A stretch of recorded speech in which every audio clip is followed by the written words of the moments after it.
Hello ಕರ್ನಾಟಕದ ಸ್ಪರ್ಧಾರ್ಥಿಗಳಿಗೆ ನಮಸ್ಕಾರಗಳು. ಈ ವಿಡಿಯೋದಲ್ಲಿ ನಾವು ಕರ್ನಾಟಕ PDO ಮತ್ತು ವಿಲೇಜ್ ಅಕೌಂಟೆಂಟ್ಗೆ ಸಂಬಂಧಪಟ್ಟಂತಹ ಪೇಪರ್ 1ಗೆ ಸಂಬಂಧಪಟ್ಟಂತಹ ಮಾಡೆಲ್ ಕ್ವಶನ್ ಪೇಪರ್ನ ಡಿಸ್ಕಸ್ ಮಾಡೋಣ. ಅದಕ್ಕೋಸ್ಕರ ಹೊಸದಾಗಿ ಬಂದಿರೋರು ಚಾನಲ್ಗೆ ಸಬ್ಸ್ಕ್ರೈಬ್ ಮಾಡಿಕೊಡ್ರಿ ಮತ್ತು ಕೊನೆವರೆಗೂ ನೋಡಿ. ಕ್ವಶನ್ಸ್ ತುಂಬ ಇಂಪಾರ್ಟೆಂಟ್ ಮತ್ತು ರಿಪೀಟ್ ಆಗೋ ಚಾನ್ಸಸ್ ಇರುತ್ತೆ. ಈ ಕ್ವಶನ್ ಪೇಪರ್ ಏನಿದೆಯಲ್ಲ ಭಾಳ ಇಂಪಾರ್ಟೆಂಟ್ ಇದೆ, ನೋಡ್ಕೊಳ್ರಿ. ಮೊದಲನೇ ಕ್ವಶನ್ ಏನಿದೆ ಅಂದರೆ, ಎಲ್ಲೋರದಲ್ಲಿ ಅತ್ಯಂತ ಪ್ರಸಿದ್ಧ ಗುಹಾಲಯ ಯಾವುದು ಅಂತ ಕೇಳಿದ್ದಾರೆ. ಸೊ ಎಲ್ಲೋರದಲ್ಲಿರ್ತಕ್ಕಂಥ ಅತ್ಯಂತ ಪ್ರಸಿದ್ಧವಾದ ಗುಹಾಲಯ ಯಾವುದು ಅಂತ ಅಂದರೆ ಆಪ್ಷನ್ ಎ ಕೈಲಾಸ ದೇವಾಲಯ. ಕೈಲಾಸ ದೇವಾಲಯ ಇದು ಎಲ್ಲೋರದಲ್ಲಿರುವ ಅತ್ಯಂತ ಪ್ರಸಿದ್ಧ ಗುಹಾಲಯವಾಗಿದೆ. ನೆಕ್ಸ್ಟ್ ಕ್ವಶನ್, ಇನ್ನು ಇವುಗಳಲ್ಲಿ ಯಾವ ಜೋಡಿಯು ಹೊಂದಾಣಿಕೆ ಸರಿಯಾಗಿ ಇಲ್ಲ ಅಂತ ಕೇಳಿದ್ದಾರೆ. ಸೊ ಮೊದಲ ಹೇಳಿಕೆ ನೋಡೋಣ. ವೇದಾಂತ ಅನ್ನುವಂಥದ್ದು ಜ್ಞಾನ, ಇದು ಸರಿಯಾಗಿದೆ. ವೇದಾಂತ ಜ್ಞಾನ. ಮತ್ತು ಬೌದ್ಧ ಮತ ಅಷ್ಟಾಂಗ ಮಾರ್ಗ, ಬೌದ್ಧ ಮತದಲ್ಲಿ ಅಷ್ಟಾಂಗ ಮಾರ್ಗ ಕಂಡುಬರುತ್ತೆ, ಅದು ಕೂಡ ಸರಿಯಾಗಿದೆ. ಇನ್ನು ಜೈನ ಧರ್ಮ ಅನ್ನುವಂಥದ್ದು ತ್ರಿರತ್ನಗಳು, ಜೈನ ಧರ್ಮ ಅನ್ನುವಂಥದ್ದು ತ್ರಿರತ್ನಗಳು ಸರಿಯಾಗಿದೆ. ಇನ್ನು ಚಾರ್ವಾಕ ಅನ್ನುವಂಥದ್ದು ಸನ್ಯಾಸ ಧರ್ಮ ಅನ್ನೋದು ಸುಳ್ಳು ನೋಡಿದ್ದು. ಚಾರ್ವಾಕ ಅನ್ನುವಂಥದ್ದು ಚಾರ್ವಾಕ ಧರ್ಮದ ಒಂದು ಏನಪ್ಪ ಅದು ವಿಧ ಆಗಿದೆ, ಅದಕ್ಕೋಸ್ಕರ ಅದೊಂದು ಧರ್ಮವಲ್ಲ, ಸನ್ಯಾಸ ಧರ್ಮವಲ್ಲ, ಅದಕ್ಕೋಸ್ಕರ ಆಪ್ಷನ್ ಡಿ ತಪ್ಪು ಅಲ್ಲಿ. ಇನ್ನು 1687ರಲ್ಲಿ ಮೊಘಲ್ ಸೇನಾನಿಯಿಂದ ಬೆಂಗಳೂರನ್ನು ವಶಪಡಿಸಿಕೊಂಡಂತಹ ಮೈಸೂರಿನ ದೊರೆ ಯಾರು ಅಂತ ಕೇಳಿದ್ದಾರೆ. ಇಲ್ಲಿ ಆಪ್ಷನ್ ಡಿ ನೋಡಿ, ಚಿಕ್ಕದೇವರಾಜ ಒಡೆಯರ್ ಅವರು 1687ರಲ್ಲಿ ಮೊಘಲ್ ಸೇನಾನಿಯಿಂದ ಬೆಂಗಳೂರನ್ನ ವಶಪಡಿಸಿಕೊಂಡಂತಹ ಮೈಸೂರಿನ ದೊರೆಯಾಗಿದ್ದಾರೆ. ಇನ್ನು ಹರಪ್ಪ ನಾಗರಿಕತೆಯ ಕಾಲದಲ್ಲಿ ಯಾವ ಲೋಹ ಕಾಣಸಿಗುವುದಿಲ್ಲ ಅಂತ ಕೇಳಿದ್ದಾರೆ. ಕೆಳಗಿನವುಗಳಲ್ಲಿ ಯಾವ ಲೋಹ ಕಂಡು ಬರುವುದಿಲ್ಲ. ಇಲ್ಲಿ ಅವ್ರಿಗೆ ಯಾವ ಲೋಹದ ಪರಿಚಯ ಇರಲಿಲ್ಲ ಅಂತಂದ್ರೆ ಆಪ್ಷನ್ ಡಿ ನೋಡಿ, ಕಬ್ಬಿಣದ ಪರಿಚಯ ಇರಲಿಲ್ಲ ಹರಪ್ಪ ನಾಗರಿಕತೆಯ ಜನರಿಗೆ. ನೆಕ್ಸ್ಟ್ ಕ್ವಶನ್, ಆರ್ಯರಿಗೆ ಪರಿಚಯ ಇತ್ತು ಕಬ್ಬಿಣದ ಲೋಹ. ಇನ್ನು ಜನಸಾಮಾನ್ಯರೇ ಈ ದೇಶದ ಆಶಾಕಿರಣ, ದೈಹಿಕವಾಗಿ ಮತ್ತು ನೈತಿಕವಾಗಿ ಮೇಲ್ವರ್ಗದ ಜನರು ಸತ್ತ ಹೆಣದಂತೆ ಈ ಹೇಳಿಕೆಯನ್ನು ಯಾರು ಹೇಳಿದರು ಅಂತ ಕೇಳಿದ್ದಾರೆ. ಇಲ್ಲಿ ಆಪ್ಷನ್ ಸಿ ನೋಡಿ, ಸ್ವಾಮಿ ವಿವೇಕಾನಂದರು ಈ ಒಂದು ಹೇಳಿಕೆಯ ಶೋಷಣೆ ವಿರುದ್ಧದ ಬಗ್ಗೆ ಹೇಳಿಕೆಯನ್ನು ನೀಡಿದ್ದಾರೆ. ನೆಕ್ಸ್ಟ್, ಇನ್ನು ಬ್ರಿಟಿಷ್ ವಸಾಹತುಶಾಹಿ ಆಡಳಿತದಲ್ಲಿ ಆರ್ಥಿಕತೆ ಬಸಿದು ಹೋದ ಸಿದ್ಧಾಂತ ಎಕನಾಮಿಕ್ ಡ್ರೇನ್ ಥಿಯರಿಯನ್ನು ಪ್ರತಿಪಾದಿಸಿದವರಲ್ಲಿ ಪ್ರಮುಖರಾದವರು ಯಾರು ಅಂತ ಕೇಳಿದ್ದಾರೆ. ಇಲ್ಲಿ ದಾದಾಬಾಯಿ ನವರೋಜಿ ನೋಡಿ, ದಾದಾಬಾಯಿ ನವರೋಜಿರವರು ಈ ಒಂದು ಎಕನಾಮಿಕ್ ಡ್ರೇನ್ ಥಿಯರಿಯ ಪ್ರತಿಪಾದಕರಾಗಿದ್ದಾರೆ. ನೆಕ್ಸ್ಟ್,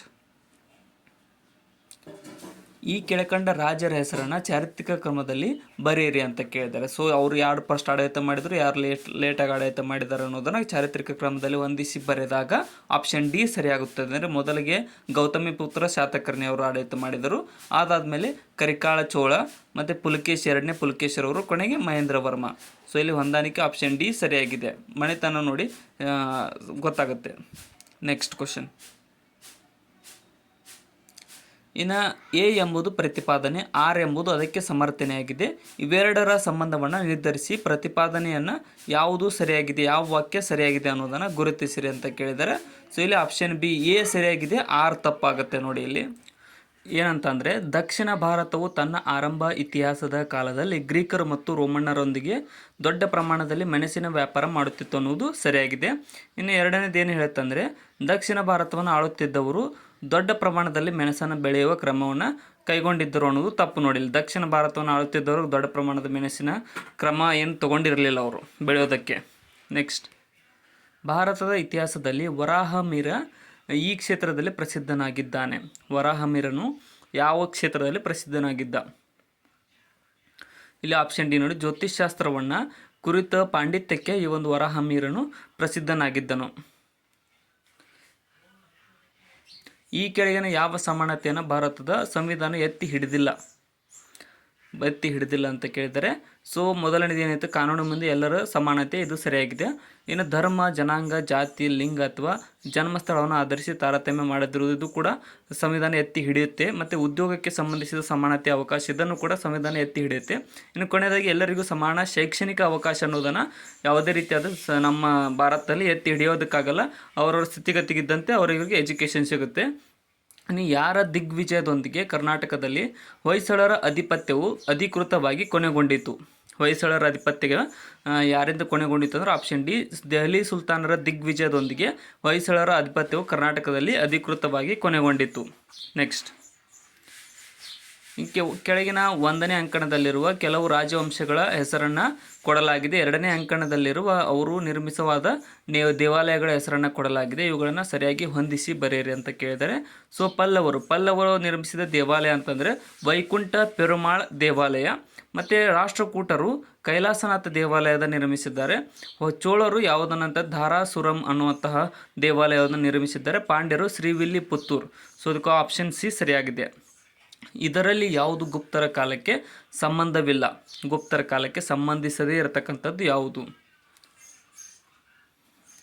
ಇಲ್ಲಿ ಆಪ್ಷನ್ ಡಿ ನೋಡಿ, ಕೇಂದ್ರೀಕೃತ ಸಾಮ್ರಾಜ್ಯಶಾಹಿ ಆಡಳಿತವು ಗುಪ್ತರ ಕಾಲದಲ್ಲಿರಲಿಲ್ಲ, ಅದರಲ್ಲಿ ಅಧಿಕಾರ ಹಂಚಿಕೆಯಾಗಿತ್ತು. ಅದಕ್ಕೋಸ್ಕರ ಆಪ್ಷನ್ ಡಿ ಇಲ್ಲಿ ತಪ್ಪಾಗುತ್ತೆ.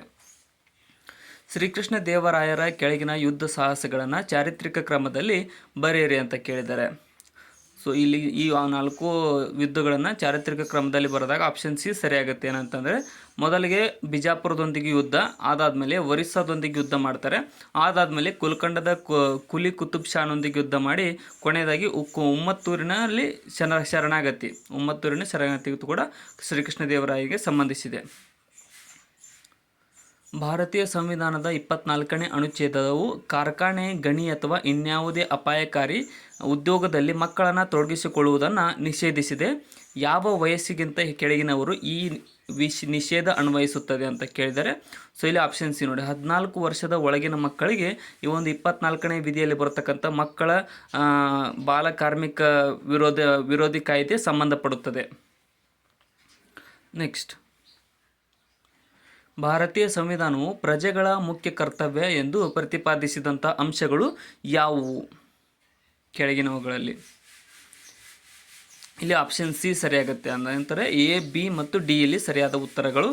ಏನು ಹೇಳುತ್ತಂದರೆ, ಭಾರತದ ಸ್ವಾತಂತ್ರ್ಯ ಸಂಗ್ರಾಮಕ್ಕೆ ಸ್ಫೂರ್ತಿಯಾದ ಆದರ್ಶಗಳನ್ನು ಮನನ ಮಾಡಿಕೊಳ್ಳುವುದು ಮತ್ತು ಅನುಸರಿಸುವುದು ಅದು ಒಂದು ಕರ್ತವ್ಯ ಆಗುತ್ತೆ. ಮತ್ತು ಬಿ ಏನು ಹೇಳ್ತಾನೆ, ಸಂವಿಧಾನಕ್ಕೆ ಬದ್ಧವಾಗಿರುವುದು ಮತ್ತು ಅದರ ಆದರ್ಶ ಹಾಗೂ ವ್ಯವಸ್ಥೆಗಳನ್ನು ಗೌರವಿಸುವುದು, ಇದು ಕೂಡ ಸರಿ. ಇನ್ನು ಡಿ ಏನು ಹೇಳ್ತಾ ಅಂದರೆ, ಭಾರತದ ಸಂಯುಕ್ತ ಸಂಸ್ಕೃತಿಯ ಭವ್ಯ ಪರಂಪರೆಗೆ ಮನ್ನಣೆ ಹಾಗೂ ಅದನ್ನು ಕಾಪಾಡಿಕೊಳ್ಳುವುದು ಸರಿಯಾದ ಕ್ರಮವಾಗಿದೆ. ಆಪ್ಷನ್ ಸಿ ಸರಿಯಾಗುತ್ತೆ. ಭಾರತದ ರಾಷ್ಟ್ರಪತಿಯವರು ವಿಶಿಷ್ಟ ಸಾಧನೆಯ 12 ವ್ಯಕ್ತಿಗಳನ್ನು ರಾಜ್ಯಸಭೆಗೆ ನಾಮನಿರ್ದೇಶನ ಮಾಡುತ್ತಾರೆ. ಈ ವ್ಯಕ್ತಿಗಳು ಕೆಳಕಂಡ ಯಾವ ವಿಷಯಗಳ ಬಗ್ಗೆ ವಿಶೇಷ ಜ್ಞಾನ ಹಾಗೂ ಪ್ರಾಯೋಗಿಕ ಅನುಭವ ಹೊಂದಿರಬೇಕೆಂದು ಸಂವಿಧಾನ ತಿಳಿಸುತ್ತದೆ ಅಂತ ಕೇಳಿದ್ದಾರೆ. ಸೊ ರಾಷ್ಟ್ರಪತಿಯವರು 12 ಮಂದಿ ರಾಜ್ಯಸಭೆಗೆ ನಾಮನಿರ್ದೇಶನ ಮಾಡುತ್ತಾರಲ್ಲ, ಇದರಲ್ಲಿ ಆಪ್ಷನ್ ಡಿ ನೋಡಿ, ಸಾಹಿತ್ಯ, ವಿಜ್ಞಾನ, ಕಲೆಗಳು ಮತ್ತು ಸಾಮಾಜಿಕ ಸೇವೆಗಳಲ್ಲಿ ಅವರು ಸಾಹಸ ಅಥವಾ ಅದರಲ್ಲಿ ವಿಜ್ಞಾನ ಪ್ರಸಿದ್ಧಿ ಪಡೆದಿದ್ದರೆ ಅವರನ್ನು ನೇಮಕ ಮಾಡಬಹುದಾಗಿದೆ. ಸಂಸತ್ತಿನ ಯಾವುದೇ ಸದನದ ನಡವಳಿಕೆಗಳಲ್ಲಿ ಅಥವಾ ಅದರ ಯಾವುದೇ ಸಮಿತಿಗಳಲ್ಲಿ ಪಾಲ್ಗೊಳ್ಳುವ ಅಧಿಕಾರ ಮುಂದಿನವರಲ್ಲಿ ಯಾರಿಗೆ ಇರುತ್ತದೆ? ಆಪ್ಷನ್ ಡಿ, ಭಾರತದ ಅಟಾರ್ನಿ ಜನರಲ್ ರವರಿಗೆ ಸಂಸತ್ತಿನ ಯಾವುದೇ ಸದನದಲ್ಲಿ ಸದಸ್ಯರಾಗಿಲ್ಲದಿದ್ದರೂ ಪಾಲ್ಗೊಳ್ಳುವ ಅಧಿಕಾರವಿರುತ್ತದೆ. ಇದರಲ್ಲಿ ಸರಿಯಾದ ವಿವರಣೆ ಯಾವುದು ಗುರುತಿಸಿ ರಾಷ್ಟ್ರಪತಿಯವರು ಜಾರಿಗೆ ತಂದ ಸುಗ್ರೀವಾಜ್ಞೆಯನ್ನು ಅಂತ ಕೇಳಿದ್ದಾರೆ. ಸೊ ಕೆಳಗಿನ 4ಗಳಲ್ಲಿ ಸರಿಯಾದದ್ದು ಸುಗ್ರೀವಾಜ್ಞೆ ಬಗ್ಗೆ ಅಂತ ಅಂದರೆ ಆಪ್ಷನ್ ಈ ಬಿ ಸರಿಯಾಗುತ್ತೆ ನೋಡಿ. ಸಂಸತ್ತಿನ 2 ಸದನಗಳ ಮುಂದಿಡಬೇಕು ಮತ್ತು ಸಂಸತ್ತು ಪುನಃ ಸಮಾವೇಶಗೊಂಡ 6 ವಾರಗಳ ಮುಗಿದ ನಂತರ ಅದು ತಕ್ಕದ್ದಲ್ಲ ಅನ್ನೋದು ಸರಿಯಾಗುತ್ತೆ. ಆಪ್ಷನ್ ಬಿ ಸರಿಯಾಗಿದೆ. ತುರ್ತು ಪರಿಸ್ಥಿತಿಯ ಬಗ್ಗೆ, ರಾಜ್ಯದ ರಾಜ್ಯಪಾಲರು ಒಂದು ಮಸೂದೆಯನ್ನು ಯಾವ ಸಂದರ್ಭದಲ್ಲಿ ರಾಷ್ಟ್ರಪತಿಯವರ ಪರಿಶೀಲನೆಗೆ ಕಾಯ್ದಿಡಬಹುದಾಗಿದೆ? ಸರಿಯಾದ ಉತ್ತರ ಆಪ್ಷನ್ ಡಿ ನೋಡಿ, ತಮ್ಮ ವಿವೇಚನೆಯ ಮೇರೆಗೆ ರಾಜ್ಯದ ರಾಜ್ಯಪಾಲರು ರಾಷ್ಟ್ರಪತಿಯವರ ಪರಿಶೀಲನೆಗೆ ಕಾಯ್ದಿಡಬೇಕಾಗುತ್ತದೆ. ಸಂಬಂಧಿಸಿದ ಅಧಿಕಾರಿಯು ಸರ್ವೋಚ್ಚ ನ್ಯಾಯಾಲಯವು ಹೊರಡಿಸಿದ ಒಂದು ಆದೇಶಕ್ಕೆ ಯಾವ ರೀತಿಯಾಗಿ ಬದ್ಧನಾಗಿರಬೇಕಾಗುತ್ತದೆ ಅಂತ ಕೇಳಿದರೆ, ಸೊ ಯಾವುದೇ ಒಬ್ಬ ವ್ಯಕ್ತಿ ಸರ್ವೋಚ್ಚ ನ್ಯಾಯಾಲಯ ಹೊರಡಿಸಿದ ಒಂದು ಆದೇಶಕ್ಕೆ ಯಾವುದೇ ಪೂರ್ಣ ಷರತ್ತಿಲ್ಲದೆ ಬದ್ಧನಾಗಿರಬೇಕಾಗುತ್ತದೆ. ಯಾರಿಗೆ ಹೊರಡಿಸುತ್ತೋ ಅವರು. ಇನ್ನು ಕೆಳಗೆ ಕೊಟ್ಟಿರುವ ಸಂಕೇತಗಳನ್ನು ಬಳಸಿ ಕೆಳಗಿನವುಗಳನ್ನು ಹೊಂದಿಸಿ ಬರೆಯಿರಿ ಅಂತ ಕೇಳಿದರೆ, ಸೊ ಈ 4 ಹೊಂದಿಸಿ ಬರೆದಾಗ ಆಪ್ಷನ್ ಎ ಸರಿಯಾಗುತ್ತೆ. ಅಂದಾಜು ಸಮಿತಿಯಲ್ಲಿ ಅಂತಂದರೆ ಮುಂಗಡ ಪತ್ರದಲ್ಲಿ ಒಳಗೊಂಡಿರುವ ಅಂದಾಜುಗಳ ಪರಿಶೀಲನೆ ಮತ್ತು ಸರ್ಕಾರದ ವೆಚ್ಚಗಳಲ್ಲಿ ಮಿತವ್ಯಯ ತರಲು ಸಲಹೆಯನ್ನು ನೀಡುವುದು ಆಗುತ್ತೆ. ಮತ್ತು ಸಾರ್ವಜನಿಕ ಲೆಕ್ಕಪತ್ರಗಳ ಸಮಿತಿ 1ನೇದರಲ್ಲಿ ಬರುತ್ತೆ. ಸಾರ್ವಜನಿಕ ಉದ್ಯಮಗಳ ಸಮಿತಿಗಳು 4ನೇದರಲ್ಲಿ ಬರುತ್ತೆ. ಅದೇ ರೀತಿಯಾಗಿ ಸ್ಥಾಯಿ ಸಮಿತಿಗಳು 3ನೇದು. ಸೊ ಪಾಸ್ ಮಾಡ್ಕೊಂಡು ಓದ್ಕೊಡ್ರಿ. ನಾನೇನಾದರೂ ಹೋಗ್ತಾ ಇರೋದು ಸ್ಪೀಡ್ ಅನಿಸಿದ್ರೆ ನಿಮಗೆ. ನೆಕ್ಸ್ಟ್ ಕ್ವಶನ್, ಕೊಟ್ಟಿರುವ ಸಂಕೇತಗಳನ್ನು ಬಳಸಿ ಕೆಳಗಿನವುಗಳನ್ನು ಹೊಂದಿಸಿ ಬರೆಯಿರಿ ಅಂತ ಕೇಳಿದ್ದಾರೆ. ಸೊ ಸಂಕೇತಗಳನ್ನು ಹೊಂದಿಸಿ ಬರೆದಾಗ ಏನಾಗುತ್ತೆ ಅಂದರೆ ಇದು ಅಂದರೆ ಸಂವಿಧಾನ ರಚನಾ ಸಮಿತಿಯಲ್ಲಿ ಯಾರದು ಯಾವುದೋ ಸದಸ್ಯತ್ವವನ್ನು ಹೊಂದಿದ್ರು ಅಂತ ಅಂದರೆ ಆಪ್ಷನ್ ಬಿ ಸರಿಯಾಗುತ್ತೆ. ಅಂದರೆ ರಾಜೇಂದ್ರ ಪ್ರಸಾದ್ ರವರು ಸಂವಿಧಾನ ರಚನಾ ಸಭೆಯ ಅಧ್ಯಕ್ಷತೆಯನ್ನು ವಹಿಸಿದ್ದರು. BR ಅಂಬೇಡ್ಕರ್ ಅವರು ಸಂವಿಧಾನ ರಚನಾ ಸಭೆಯ ಕರಡು ರಚನಾ ಸಮಿತಿಯ ಅಧ್ಯಕ್ಷತೆಯನ್ನು ಹೊಂದಿದ್ದರು. ವಲ್ಲಭಭಾಯ್ ಪಟೇಲ್ ರವರು ಈ ಒಂದು ಮೂಲಭೂತ ಹಕ್ಕುಗಳ ಸಮಿತಿಯ ಅಧ್ಯಕ್ಷತೆಯನ್ನು ಹೊಂದಿದ್ದರು. ಜವಾಹರ್ಲಾಲ್ ನೆಹರು ರವರು ಸಂವಿಧಾನ ರಚನಾ ಸಭೆಯ ನಾಯಕತ್ವವನ್ನು ಹೊಂದಿದ್ದರು. ಆಪ್ಷನ್ ಬಿ ಇಲ್ಲಿ ಸರಿಯಾದಂತಹ ಉತ್ತರ. ನೆಕ್ಸ್ಟ್, ಭಾರತೀಯ ಸಂವಿಧಾನದ ಪ್ರಕಾರ ರಾಷ್ಟ್ರಪತಿಯವರಿಗೆ ಈ ಕೆಳಕಂಡಂತೆ ಮನವರಿಕೆಯಾದಾಗ ಅಂತಹ ರಾಜ್ಯಗಳಲ್ಲಿ 356ನೇ ಅನುಚ್ಛೇದದ ಪ್ರಕಾರ ರಾಷ್ಟ್ರಪತಿ ಆಳ್ವಿಕೆಯನ್ನು ಜಾರಿಗೆ ತರಬಹುದು ಅಂತ ಕೇಳಿದ್ದಾರೆ. ಕೆಳಗಿನ ಆಪ್ಷನ್ಗಳನ್ನು ನೋಡ್ತಾ ಇದ್ರೆ ಸರಿಯಾದಂಥ ಉತ್ತರ ಆಪ್ಷನ್ ಬಿ ಆಗುತ್ತೆ ನೋಡಿ. ರಾಜ್ಯದ ಸಂವಿಧಾನಾತ್ಮಕ ವ್ಯವಸ್ಥೆ ವಿಫಲಗೊಂಡ ಸಂದರ್ಭದಲ್ಲಿ ಈ ಒಂದು 356ನೇ ಅನುಚ್ಛೇದದ ಪ್ರಕಾರ ರಾಷ್ಟ್ರಪತಿ ಆಳ್ವಿಕೆಯನ್ನು ಜಾರಿಗೆ ತರಬಹುದಾಗಿದೆ. ನೆಕ್ಸ್ಟ್, ಭೂಮಿಯ ಮೇಲ್ಮೈಯಿಂದ ಅದರ ಕೇಂದ್ರಾಡಳಿತದವರೆಗೆ ವಿವಿಧ ಪದರಗಳು ಈ ಕೆಳಕಂಡ ಕ್ರಮದಲ್ಲಿ ಇರುತ್ತವೆ ಅಂತ ಕೇಳಿದರೆ, ಸೊ ಮೇಲಕ್ಕೆ ಹೋದಂತೆ ಇಲ್ಲಿ ಸರಿಯಾದಂಥ ಉತ್ತರ ಆಪ್ಷನ್ ಡಿ ನೋಡಿ. ಗಟ್ಟಿ ಪದರ, ಕವಚ, ಹೊರತಿರುಳು ಮತ್ತು ಒಳತಿರುಳು ಅಂತ ಭೂಮಿಯ ಮೇಲ್ಮೈಯಿಂದ ಕೆಳಪದರಕ್ಕೆ ಹೋದಂತೆ ಅದರ ಕೇಂದ್ರಕ್ಕೆ ಹೋದಂತೆ ಪದರಗಳು ಇರುತ್ತವೆ. ಇನ್ನು ವಾಹನಗಳು ಹಾಗೂ ಕೈಗಾರಿಕೆಗಳು ಉಗುಳುವ ಹೊಗೆಯಿಂದ ಅತಿ ಹೆಚ್ಚಿನ ಮಾಲಿನ್ಯತೆ ಉಂಟಾಗುವ ಪ್ರದೇಶಗಳಲ್ಲಿ ಸಾಮಾನ್ಯವಾಗಿ ಈ ಕೆಳಕಂಡ ಅಂಶ ಕಂಡುಬರುತ್ತದೆ ಅಂತಂದರೆ ಆಪ್ಷನ್ ಬಿ ಸ್ಮಾಗ್ ಅನ್ನುವಂಥದ್ದು ಕಂಡುಬರುತ್ತದೆ ನೋಡಿ. ಹೊಗೆಯನ್ನು ಸ್ಮಾಗ್ ಅಂತ ಕರೀತಾರೆ. ನೆಕ್ಸ್ಟ್, ಇನ್ನು ಭಾರತದ ಒಟ್ಟು ವಿಸ್ತೀರ್ಣ ಸುಮಾರು ಎಷ್ಟಿದೆ ಅಂತ ಕೇಳಿದ್ದಾರೆ. ಸೊ ಭಾರತದ ಒಟ್ಟು ಟೋಟಲ್ ವಿಸ್ತೀರ್ಣ ಎಷ್ಟು ಕಂಡುಬರುತ್ತದೆ ಅಂತ ಅಂದರೆ ಇಲ್ಲಿ ಸರಿಯಾದಂತಹ ಉತ್ತರ ಆಪ್ಷನ್ ಎ ನೋಡಿ. 3.2 ಮಿಲಿಯನ್ ಚದರ ಕಿಲೋಮೀಟರ್ ಬರುತ್ತೆ. ಆಪ್ಷನ್ ಎ ಸರಿಯಾದ ಅಪ್ರಾಕ್ಸಿಮೇಟ್ಲಿ ಆಪ್ಷನ್ ಎ ಸರಿಯಾಗಿದೆ. ಇನ್ನು ಪೆಡಾಲಜಿಯು ಇದಕ್ಕೆ ಸಂಬಂಧಿಸಿದೆ ಅಂತ ಕೇಳಿದರೆ, ಸೊ ಬ್ಯಾಕ್ಗ್ರೌಂಡ್ ಮಳೆ ನಾಯ್ಸ್ ಇದೆ, ಅಡ್ಜಸ್ಟ್ ಮಾಡಿಕೊಡ್ರಿ. ಇಲ್ಲಿ ಸರಿಯಾದಂತಹ ಉತ್ತರ ಆಪ್ಷನ್ ಪೆಡಾಲಜಿ ಅಂತಂದರೆ ಆಪ್ಷನ್ ಬಿ ನೋಡಿ. ಮಣ್ಣುಗಳ ಅಧ್ಯಯನಕ್ಕೆ ಈ ಒಂದು ಪೆಡಾಲಜಿಯು ಸಂಬಂಧವನ್ನು ಹೊಂದಿದೆ. ನೆಕ್ಸ್ಟ್ ಕ್ವಶನ್, ಇನ್ನು ಭಾರತದಲ್ಲಿ ನೀರಾವರಿಯ ಮುಖ್ಯ ಆಕಾರ ಯಾವುದು? ನಮ್ಮ ಭಾರತದಲ್ಲಿ ಯಾವ ರೀತಿಯಾದ ನೀರಾವರಿ ವ್ಯವಸ್ಥೆ ಇದೆ ಅಂತ ಕೇಳಿದ್ದಾರೆ. ಸೊ ಇಲ್ಲಿ ಸರಿಯಾದಂಥ ಉತ್ತರ ಆಪ್ಷನ್ ಬಿ ಆಗುತ್ತೆ ನೋಡಿ. ಭಾರತದಲ್ಲಿ ಕೊಳವೆ ಬಾವಿಗಳು ಸೇರಿದಂತೆ ಬಾವಿಗಳು ನಮ್ಮ ಭಾರತದಲ್ಲಿ ಮುಖ್ಯ ನೀರಾವರಿಯ ಆಕಾರಗಳಾಗಿವೆ. ಇನ್ನು ಭಾರತದ ಸರ್ಕಾರಕ್ಕೆ ತೆರಿಗೆ ಆದಾಯವನ್ನು ಒದಗಿಸುವ ಬಹುಮುಖ್ಯ ಮೂಲಗಳೆಂದರೆ ಯಾವುವು? ಇಲ್ಲಿ ಸರಿಯಾದಂತಹ ಉತ್ತರ ಆಪ್ಷನ್ ಡಿ ಆಗುತ್ತೆ ನೋಡಿ. ಅಬಕಾರಿ ಶುಲ್ಕಗಳು, ವರಮಾನ ತೆರಿಗೆ ಮತ್ತು ಸೀಮಾ ಸುಂಕಗಳು ಎಲ್ಲವುಗಳು ನಮ್ಮ ಭಾರತ ಸರ್ಕಾರಕ್ಕೆ ತೆರಿಗೆ ಆದಾಯ ವಲಯಗಳಾಗಿವೆ.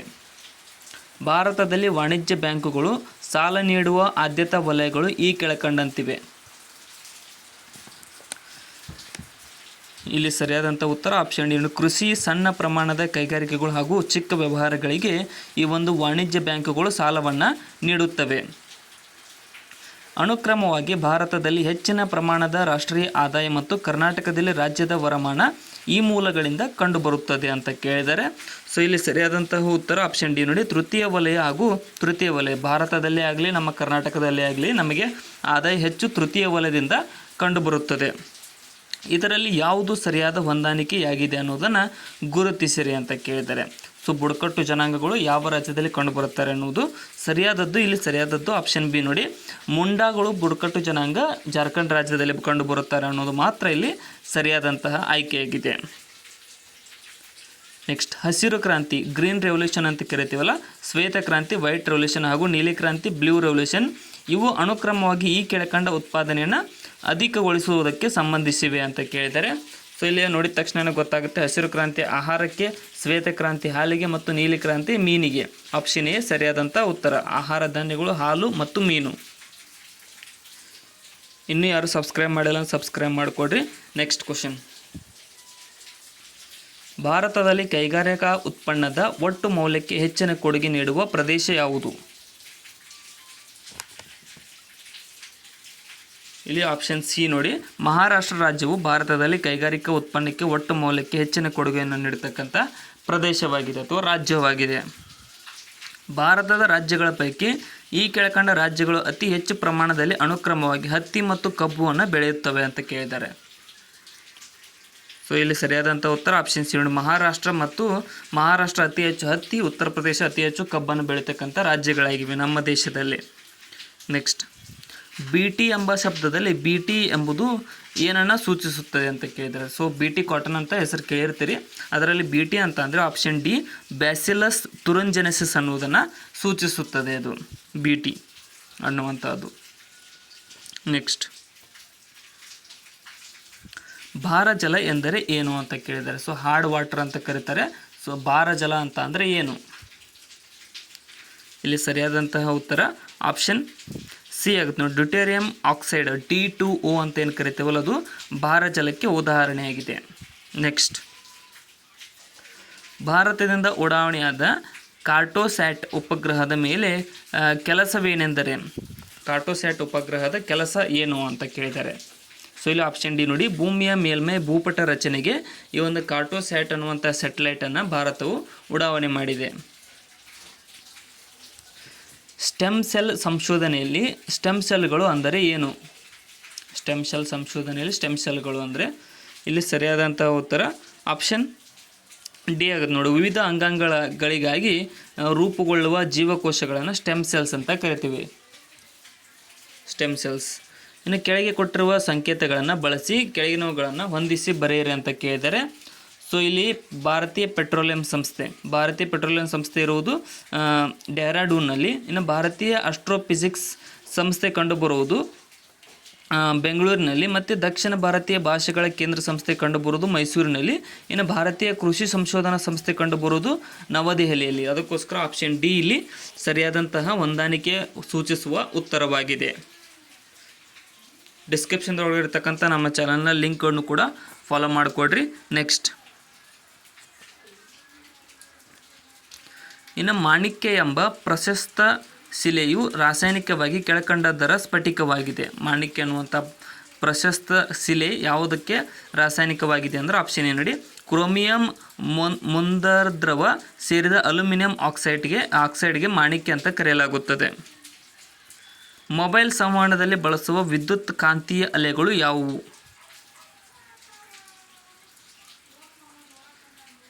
ಇಲ್ಲಿ ಸರಿಯಾದಂತಹ ಉತ್ತರ ಆಪ್ಷನ್ ಡಿ ನೋಡಿ, ಮೈಕ್ರೋವೇವ್ ಈ ಒಂದು ಮೊಬೈಲ್ ಸಂವಹನದಲ್ಲಿ ಬಳಸುವ ವಿದ್ಯುತ್ ಕಾಂತೀಯ ಅಲೆಗಳಾಗಿವೆ, ಮೈಕ್ರೋವೇವ್ಸ್. ಕೆಳಗಿನ ವಿವರಣೆಗಳನ್ನು ನಿರೀಕ್ಷಿಸಿ ಇವುಗಳಲ್ಲಿ ಯಾವುದು ಸರಿಯಾಗಿದೆ ಅನ್ನೋದನ್ನು ಗುರುತಿಸಿರಿ ಅಂತ ಕೇಳಿದರೆ, ಸೊ ಒಂದನೇ ಹೇಳಿಕೆ ಏನು ಹೇಳುತ್ತೆ ಅಂದರೆ ಭೂಮಿಯು ತನ್ನ ಅಕ್ಷದ ಮೇಲೆ ಪಶ್ಚಿಮದಿಂದ ಪೂರ್ವಕ್ಕೆ ಪರಿಭ್ರಮಿಸುತ್ತದೆ ಅನ್ನೋದು ಸರಿಯಾಗಿದೆ. ಇನ್ನು ಮೂರನೇದೊಂದು ಸರಿಯಾಗಿದೆ, ಅಧಿಕ ಉಷ್ಣಾಂಶದ ಸೂಪರ್ ಕಂಡಕ್ಟರ್ಗಳನ್ನು ಸೆರಾಮಿಕ್ ಪದಾರ್ಥದಿಂದ ತಯಾರಿಸಲಾಗುತ್ತಿರುತ್ತದೆ. ಇದರಲ್ಲಿ ಸರಿಯಾದ ವಿವರಣೆಗಳು ಯಾವುವು ಅಂತಂದರೆ ಆಪ್ಷನ್ ಸಿ 1 ಮತ್ತು 3 ಸರಿಯಾಗಿವೆ. ಆಪ್ಷನ್ ಎ ಸರಿಯಾದಂಥ ಉತ್ತರ. ಇಲ್ಲಿ ಎರಡನೇ ಹೇಳಿಕೆ ತಪ್ಪಾಗಿದೆ ನೋಡಿ. ತಪ್ಪಾಗಿರೋದ್ರ ಬಗ್ಗೆ ಜಾಸ್ತಿ ತಲೆ ಕೆಡಿಸ್ಕೋಬೇಡಿ, ಕನ್ಫ್ಯೂಸ್ ಆಗೋ ಚಾನ್ಸಸ್ ಇರುತ್ತೆ. ನೆಕ್ಸ್ಟ್, ನಮ್ಮ ತಲೆಯ ಮೇಲೆ ನೇರವಾಗಿ ನೋಡಿದಾಗ ಕಂಡುಬರುವುದಕ್ಕಿಂತ ಉದಯಿಸುತ್ತಿರುವ ಇಲ್ಲವೇ ಅಸ್ತಮಿಸುತ್ತಿರುವ ಚಂದ್ರನ ಗಾತ್ರ ದೊಡ್ಡದಾಗಿರುತ್ತದೆ. ಇದಕ್ಕೆ ಕಾರಣವೇನು ಅಂತ ಕೇಳಿದರೆ, ಅಂದರೆ ನೇರವಾಗಿದ್ದಾಗ ಚಿಕ್ಕದಾಗಿ ಕಂಡರೂ ಮುಣುಗುವಾಗ ದೊಡ್ಡದಾಗಿ ಕಾಣತಕ್ಕಂಥ ಚಂದ್ರನ ಏನು ಪ್ರಾಬ್ಲಮ್ ಅಂತ ಅಂದರೆ ಆಪ್ಷನ್ ಬಿ ನೋಡಿ, ಇದು ಕೇವಲ ದೃಷ್ಟಿ ಭ್ರಮೆ. ಅಂದರೆ ನಾವು ನೋಡೋದಕ್ಕೆ ಮಾತ್ರ ಹಾಗೆ ಕಾಣುತ್ತೆ, ಆದರೆ ಚಂದ್ರ ಎಲ್ಲ ಟೈಮ್ದಾಗೂ ಸೇಮ್ ಇರುತ್ತೆ. ನೆಕ್ಸ್ಟ್, ಒಂದು ಗೊತ್ತಾದ ಆಹಾರ ಸರಪಳಿಗೆ ಸೇರಿದ ಈ ಕೆಳಗಿನ ಯಾವ ಜೀವಿಯು ದೇಹದಲ್ಲಿ ಅಪಾಯಕಾರಿ ರಾಸಾಯನಿಕವು ಹೆಚ್ಚಿನ ಪ್ರಮಾಣದಲ್ಲಿ ಕಂಡುಬರುತ್ತದೆ ಅಂತ ಕೇಳಿದ್ದಾರೆ. ಇಲ್ಲಿ ಆಪ್ಷನ್ ನೋಡಿ, ಮಿಂಚುಳ ಕಿಂಗ್ ಫಿಶರ್ ಅನ್ನುವಂಥದ್ದರಲ್ಲಿ ಅತಿ ಹೆಚ್ಚು ರಾಸಾಯನಿಕ ಶೇಖರಣೆಗೊಂಡಿರುತ್ತವೆ. ಮಾನವ ಶರೀರ ವ್ಯವಸ್ಥೆಯಲ್ಲಿ ಹಾರ್ಮೋನುಗಳನ್ನು ನಿಯಂತ್ರಿಸುವ ವ್ಯವಸ್ಥೆ ಯಾವುದು? ಇಲ್ಲಿ ಸರಿಯಾದಂಥ ಉತ್ತರ ಆಪ್ಷನ್ ಬಿ ಆಗುತ್ತೆ ನೋಡಿ, ಎಂಡೋಕ್ರೈನ್ ವ್ಯವಸ್ಥೆಯು ಮಾನವನ ಶರೀರ ವ್ಯವಸ್ಥೆಯಲ್ಲಿ ಹಾರ್ಮೋನ್ಗಳನ್ನು ನಿಯಂತ್ರಿಸುವ ವ್ಯವಸ್ಥೆಯಾಗಿದೆ. ಜೀವಸತ್ವಗಳಲ್ಲಿರುವ ಮುಖ್ಯ ರಾಸಾಯನಿಕ ಪದಾರ್ಥಗಳಿಗೆ ಸಂಬಂಧಿಸಿದಂತೆ ಪಟ್ಟಿ 1 ಮತ್ತು ಪಟ್ಟಿ 2 ಸರಿ ಹೊಂದಿಸಿ ಕೆಳಗೆ ಕೊಟ್ಟಿರುವ ಸಂಕೇತಗಳನ್ನು ಬಳಸಿ ಸರಿಯಾದ ಹೊಂದಾಣಿಕೆಯನ್ನು ಸೂಚಿಸಿರಿ ಅಂತ ಕೇಳಿದರೆ, ಸೊ ಜೀವಸತ್ವಗಳು ಮತ್ತು ಅದರಲ್ಲಿ ಕಂಡುಬರತಕ್ಕಂಥ ಆಮ್ಲಗಳು.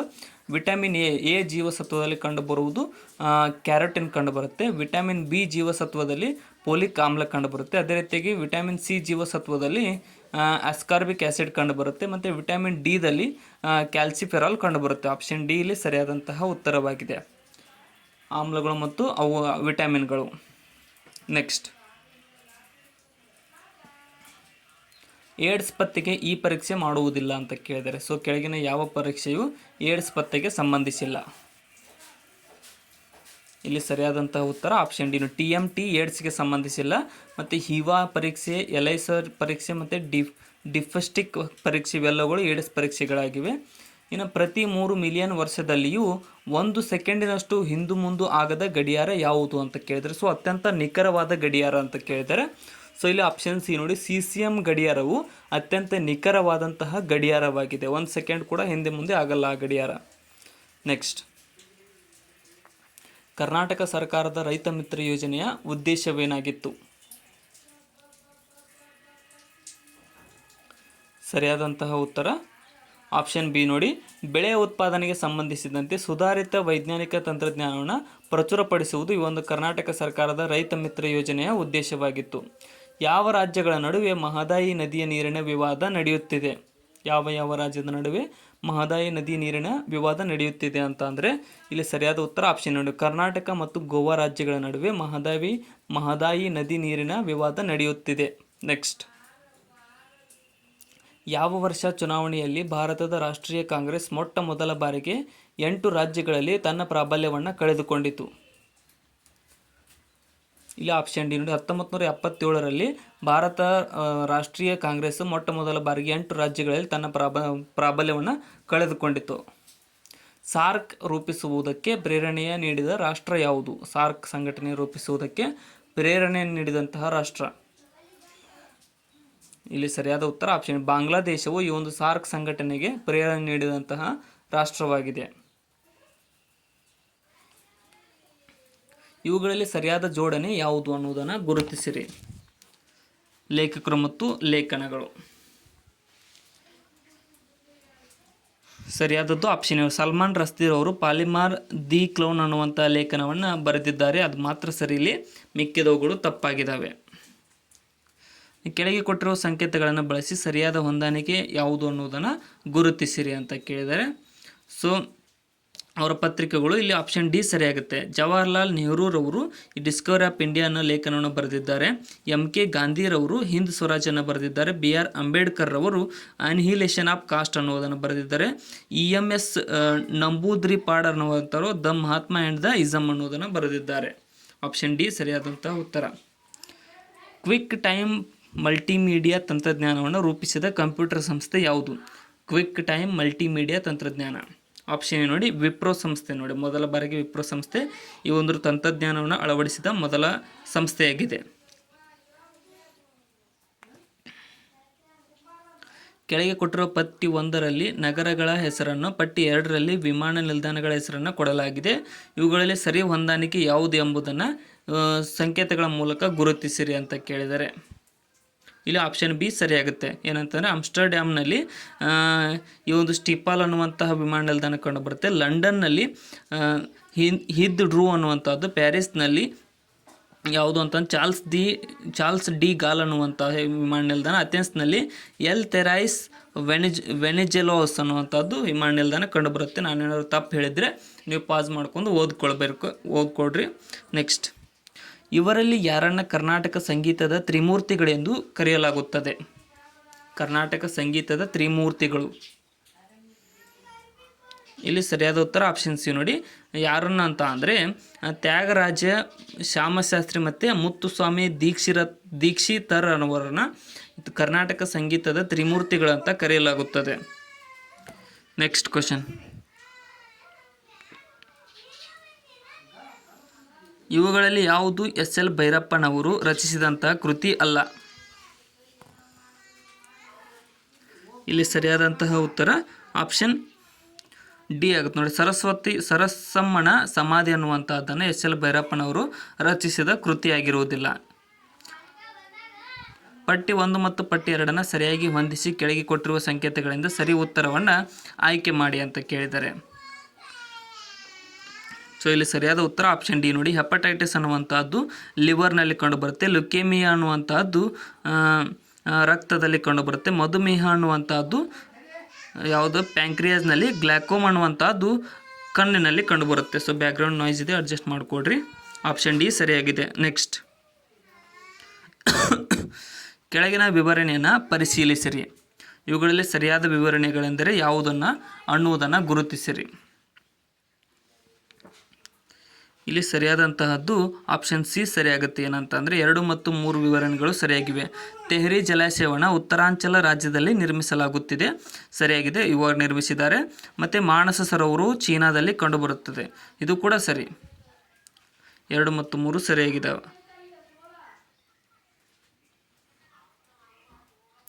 ಸೊ ಇಲ್ಲಿಗೆ ಇವತ್ತಿನ ನಮ್ಮ ಮಾಡೆಲ್ ಕ್ವಶನ್ ಪೇಪರ್ ಡಿಸ್ಕಷನ್ ಮುಕ್ತಾಯಗೊಂಡಿದೆ. ಅದಕ್ಕೋಸ್ಕರ ಹೊಸ್ತಾ ಬಂದಿರೋರು ಚಾನಲ್ಗೆ ಸಬ್ಸ್ಕ್ರೈಬ್ ಮಾಡಿಕೊಡ್ರಿ ಮತ್ತು ಕೊನೆವರೆಗೂ ನೋಡಿದ್ದಕ್ಕೆ ಎಲ್ರಿಗೂ ಧನ್ಯವಾದಗಳು. ವಿಡಿಯೋನ ಆದಷ್ಟು ನಿಮ್ಮ ಫ್ರೆಂಡ್ಸ್ಗೆ ಶೇರ್ ಮಾಡಿ ಮತ್ತು ಡಿಸ್ಕ್ರಿಪ್ಷನ್ ಒಳಗಡೆ ಇರತಕ್ಕಂಥ ನಮ್ಮ channel Instagram, Telegram, Facebook, Threads, WhatsApp ಲಿಂಕನ್ನು ಕೂಡ ಫಾಲೋ ಮಾಡಿಕೊಡ್ರಿ. Thank you so much. ಏನಾದರೂ ತಪ್ಪನಿಸಿದ್ರೆ ಕಮೆಂಟ್ ಸೆಕ್ಷನ್ದಲ್ಲಿ ಕಮೆಂಟ್ ಕೂಡ ಮಾಡಿ.